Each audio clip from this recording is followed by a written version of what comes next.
Welcome to DEIJ Hot Takes. My name is Daryl Sinclair, and this is the podcast where we discover the bold and transformative ideas shaping diversity, equity, inclusion, and justice work today. In this episode, we are joined by Sheena Nabholz, who is currently the Deputy CEO for the Academy for International School Heads, while also having a storied resume of work in the recruitment and leadership space. Sheena, thank you so much for joining us today. If you could please share with us the DEIJ hot take that helps to guide your work. Thanks, Daryl, for inviting me.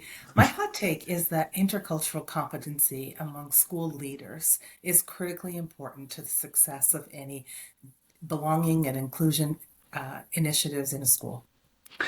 Oh, so a very focused hot take, and I can see how that's very much tied to the role that you're doing at the moment. Could you please take us through what does this mean, intercultural competencies for leadership? Why is this a hot take? And how do you aim in the work that you do to make this a reality as you work at the Academy for International School Heads? Yeah. Well, I think it's a hot take just because of its critical importance. Mm. I think, what we've seen over the last, you know, handful of years is, schools being on a bit of a continuum in terms of whether or not they're fully engaged in the work. We still have schools, I'm gonna be honest, who feel that because they have international in their name are good, that there's no Mm. issues or marginalization happening in their school, and they're unwilling to even look beneath any rocks to see if that's true. And then we have, a large group of schools in the middle who are still figuring it out, who may have DEI coordinators in the school, who may, still rely on select individuals, and often it's people from the margins who are leading the work. Um, and the realization that for it to really become embedded, baked into the culture of the school, to really have impact, that the head of school and the senior leadership team need to have the awareness, the intercultural competency to recognize what is happening in the school, right? And to build within themselves a sense of confidence that they can lead this work, because I think that's a huge thing. I know for myself, when I was ahead, I didn't feel confident leading work. I just didn't feel I had, had the background and experience to be able to say this is how this work should unfold. And so, supporting them and um, giving them the tools and the understanding of what the experiences are that people are having in their school, and how they may address that in a systematic and strategic way. And so, in my role with the Academy for International School Heads, I'm super excited that, I have some agency around supporting heads, and therefore their leadership teams as well, by association, through the work that we do. I mean, one thing I'd like to ask is can you clarify for us just a little bit of when we say intercultural competence, Mhm. what does that mean for you in the work that you do? Yeah. I mean, I really think about the IDI, the intercultural development continuum. It's been denial through, marginalization and onwards. That's kind of what I think about when I think about it, is where do you sit along that continuum of understanding that other cultures exist, that cultural relativism, you know, exists, and just an understanding of how whiteness, you know, impacts, what the definition of that is, and how it shows up in our organizations of, dominant culture, what that means, who feels included, who doesn't feel included, how does identity-based harm occur in schools, and is it occurring in your school, and in what ways?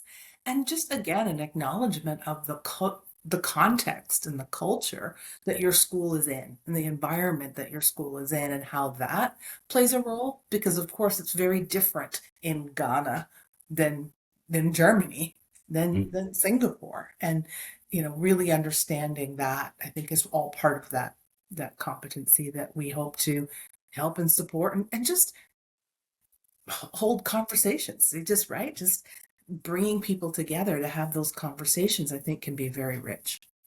So the intercultural competencies is really about our ability to engage with each other with an understanding of the context and the experiences we may have had. Yes. In the chat we were having just before we started recording, you said, ever so brilliantly that even for two people with the same outward facing identity or labels, their experiences can be very different within the same space.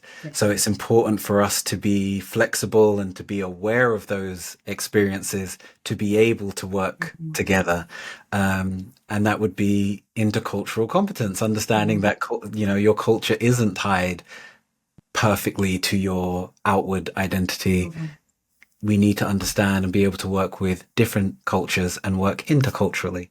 Yes. So with this amazing work you're doing with the heads, so through the Academy for International School Heads, what I was wondering is this something which should be purely focused on the leaders, so the explicit leaders of schools, or is this something that everyone should be aspiring to do within their Mhm. areas of influence? Yeah, that's a great question. I mean, let's be clear, AISH has not yet really begun this work. I mean, there has been some efforts in the past. We did have a summer seminar that was geared towards looking at white supremacy culture. It was, very interesting.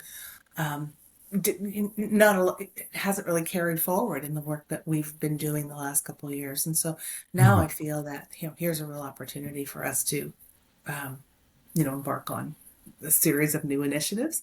And we've been talking with Dr. Derek Gay Mhm. about, working with us to develop a course, for heads and run a summer seminar, which we do hold for heads. So, the work we do, of course, our motto is for heads by heads. So, that does kind of mean that our that's our mission, and that's the direction and the membership that we serve. But we also serve aspiring heads, people who want to be heads. And there are times where we offer courses where we invite entire leadership teams to attend together because we recognize that there is impact when teams engage in a learning experience together. And I can very much see that when we get a course developed on this, whether it's Dr. Gay or someone else that we partner with, that would be a course that we would say, hey, bring your whole team. You can come as a head alone on your own, but for added creative impact, let's bring your whole team. Okay. Well, what I like to do towards the end of the episode, although you've said all those brilliant things, if there was one takeaway we could extract from everything that you've shared with us so far today, what might be a key takeaway for our listeners? You could direct them to a resource, a book, or just an idea that you'd like them to take away with them, whether they're a school head or perhaps someone aspiring to be a school head. What's a key takeaway you could share with our listeners? I think just to keep learning about this. I know that I'm no expert. As I said in our conversation before, I don't think of myself as a DEIJ practitioner in any way, shape, or form. Um, but I have a platform. I have a position now where I am able to, start conversations and put people forward and, lift people up who are expert in that. Um, and I think again, I'm still learning. I'm going to Panama in December myself for 2.5 days to learn with Dr. Gay and do my own intercultural development.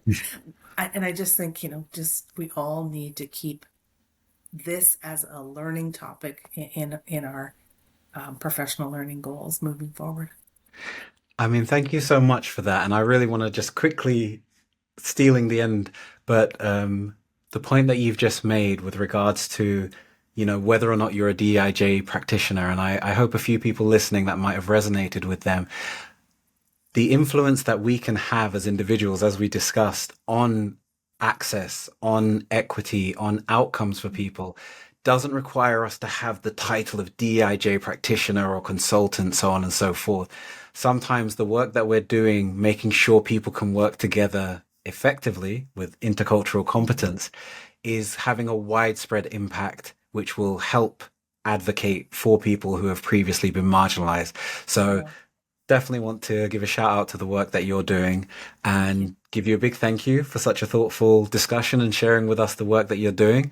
For our listeners, I will place links in the description where you can connect with Sheena and explore her ideas and connect with the Academy for International School Heads. And thank you for watching or listening. And I will see you on the next episode of DEIJ Hot Takes. Thank you, Sheena. Thank you, Daryl. Appreciate it.